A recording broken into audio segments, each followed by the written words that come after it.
نحمده ونصلي ونسلم على رسوله الكريم اما بعد فاعوذ بالله من الشيطان الرجيم بسم الله الرحمن الرحيم يسألونك عن المحيض قل هو أذى فاعتزلوا النساء في المحيض صدق اللہ العظیم۔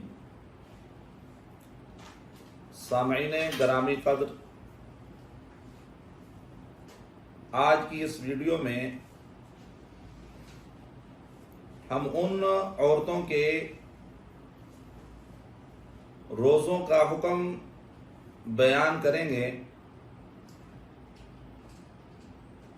کہ جن پر رمضان المبارک کے اندر روزے نہ رکھنے کا شریعت نے حکم دیا، یعنی ان کو رمضان کے اندر روزے نہ رکھنے کی رخصت ہے۔ وہ دو قسم کی عورتیں ہیں۔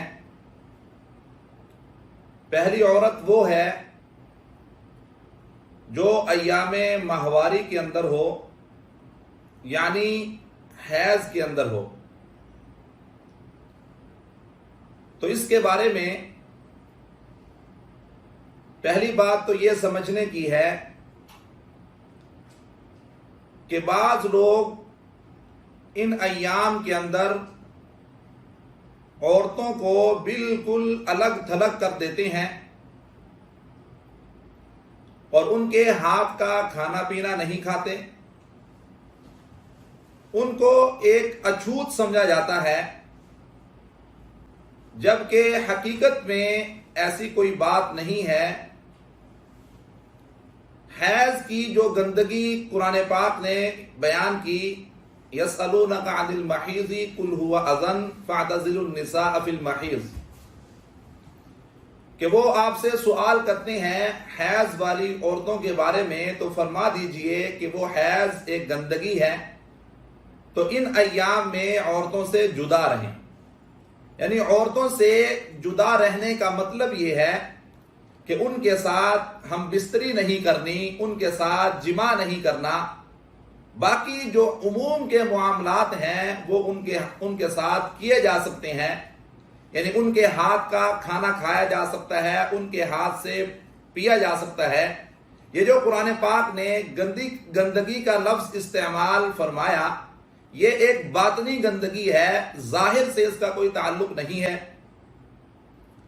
تو اس واسطے رمضان المبارک کے اندر ایسی عورت کے لیے روزے نہ رکھنے کی رخصت ہے، جبکہ ایسی عورت رمضان کا مہینہ گزرنے کے بعد اس کی قضا کرے گی۔ اب حیض کے ایام ہر عورت کے مختلف ہوتے ہیں۔ جب کسی عورت کو حیض آ جائے تو وہ اس دن سے روزہ رکھنا چھوڑ دے۔ اگر تو سحری سے پہلے ہی شروع ہو گیا تو اس دن وہ روزہ نہیں رکھے گی۔ اگر سحری کھانے کے بعد اس کو حیض شروع ہوا تو تشبہ بالصائمین کرتے ہوئے وہ روزہ افطار نہیں کرے گی، جبکہ بعد میں اس دن کی وہ قضا بھی کرے گی۔ اور اسی طرح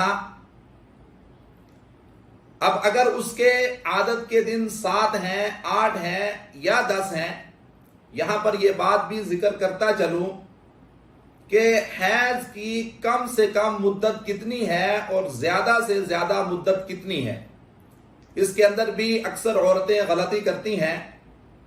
حیض کی جو شریعت نے کم سے کم مدت متعین کی ہے وہ 3 دن ہے۔ اگر کسی عورت کو 1 دن خون آیا یا 2 دن خون آیا تو یہ حیض کا خون نہیں ہوگا، یہ کسی بیماری کا خون ہوگا جس کو شریعت استحاضہ کہتی ہے۔ اگر 3 دن اس کو خون آیا تو یہ خون حیض کا شمار ہوگا۔ اس کے اندر اب وہ عورتیں نمازیں بالکل ادا نہیں کرے گی، نمازیں اس کو بالکل معاف ہیں اور ان نمازوں کی کوئی قضا بھی نہیں ہے۔ اور حیض کی زیادہ سے زیادہ مدت 10 دن ہے، 10 دن سے زیادہ اگر کسی عورت کو خون آتا ہے تو وہ حیض کا خون شمار نہیں ہوگا، بلکہ وہ استحاضہ ہوگا، یعنی کسی بیماری کا خون ہوگا۔ اب مثال کے طور پر ایک عورت کی عادت 7 دن کی تھی، اب اس مہینہ اس کو 10 دن خون آ گیا، تو اب یہ جو 10 دن ہیں یہ حیض کے ہی شمار ہوں گے اور یہ ان 10 دنوں کے روزے نہیں رکھے گی۔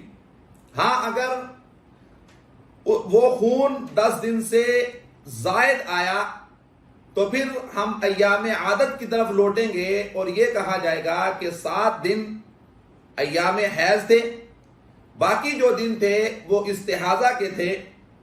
اب اگر ان 5 دنوں کے اندر مثال کے طور پر 12 دن اس کو خون آیا تو 7 دن تو اس کی عادت تھی، تو 7 دن کے روزے اس نے اگر نہیں رکھے تو ان کی قضا کرے گی، اور اگلے جو 5 دن ہیں وہ ان کی جو نمازیں اس نے چھوڑی ہیں ان کی قضا کرے گی، کیونکہ یہ حیض کے ایام نہیں ہیں، یہ بیماری کے ایام تھے، اور اس کے اندر اگر ان 5 دن جو 7 دن سے زائد ہیں اگر اس کے بھی روزے چھوڑ دیے تو ان کی بھی قضا کرے گی، اور اس کی نمازوں کی قضا بھی اس کے ذمہ لازم ہوگی۔ اس کی وجہ میں نے یہی عرض کی کہ یہ جو نمازیں ہیں یہ بیماری میں چھوٹی ہوئی ہیں، اور بیماری میں چھوٹی ہوئی نمازوں کی قضا کرنا پڑتی ہے، لہذا ایسی عورت کو ان 5 دنوں کی جو عادت سے زائد تھے ان نمازوں کی قضا کرنا ہوگی۔ دوسری قسم کی عورت جو نفاس والی ہے، یعنی نفاس اس خون کو کہا جاتا ہے جو بچہ یا بچی کی ولادت کے بعد شروع ہوتا ہے۔ ابتداً یہ سمجھ لیجئے کہ نفاس کی کم سے کم اور زیادہ سے زیادہ مدت کتنی ہے، تو اس کے بارے میں جو فقہاء نے یہ بات لکھی ہے کہ نفاس کی کم سے کم مدت متعین نہیں ہے، یعنی نفاس بچے کی یا بچی کی ولادت کے بعد 1 دن کے بعد بھی ختم ہو سکتا ہے، 2 دن کے بعد بھی ختم ہو سکتا ہے، کم سے کم کی کوئی مدت نہیں ہے۔ بعض عورتوں کو 10 دن، بعض کو 20 دن، اس کے بعد خون ختم ہو جاتا ہے، اور اس کی زیادہ سے زیادہ جو مدت ہے وہ 40 دن ہے، یعنی اگر ایک عورت کو 40 دن سے زائد خون آیا تو 40 دن اس کے نفاس کے شمار ہوں گے، اور اگلے جو دن ہیں وہ جو خون آیا وہ کسی بیماری کا خون ہوگا، وہ نفاس کا خون نہیں ہوگا۔ اگر مثال کے طور پر کسی عورت نے کہ ہاں بچہ کی ولادت رمضان کے پہلے دن ہو گئی، تو اب وہ اور اس کو خون آتا چلا جا رہا ہے اور وہ ختم نہیں ہو رہا، اگر تو وہ خون 10 دن کے بعد ختم ہو گیا، 20 دن کے بعد ختم ہو گیا، تو وہ عورت غسل کرے گی، پاک ہوگی، اور باقی جو 10 روزے رہ گئے ہیں ان کو وہ رکھے گی، اور 20 روزوں کی قضا رمضان المبارک کے مہینہ کے بعد وہ کرے گی۔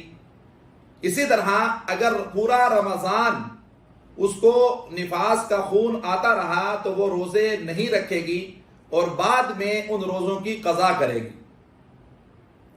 تو یہ تھا نفاس والی عورت کا حکم۔ تو ان دونوں عورتوں کو رمضان کے اندر رخصت ہے کہ وہ روزے نہ رکھیں۔ رخصت کا مطلب یہ ہے کہ بعد میں ان کی قضا کرنا پڑے گی، فی الوقت وہ روزے نہ رکھیں، بعد میں قضا کرنی پڑے گی۔ یہ مطلب نہیں ہے رخصت کا کہ روزے معاف ہو جائیں گے۔ اگر کوئی عورت یہ سمجھتی ہے کہ حیض کے اندر یا نفاس کے اندر روزے معاف ہیں تو یہ غلط ہے، وہ اپنے سر پر خواہ کا گناہ لے رہی ہے، اپنے سر کے اوپر وہ بوجھ لاد رہی ہے، جبکہ اس کے ذمہ اس کی قضا فرض ہے۔ وہ رمضان المبارک کے گزرنے کے بعد اگلے رمضان سے پہلے ان روزوں کی قضا کرے گی۔ دعا ہے کہ اللہ رب العزت ہمیں ان باتوں پر عمل کرنے کی توفیق عطا فرمائے۔ وآخر دعوانا ان الحمد للہ رب العالمین۔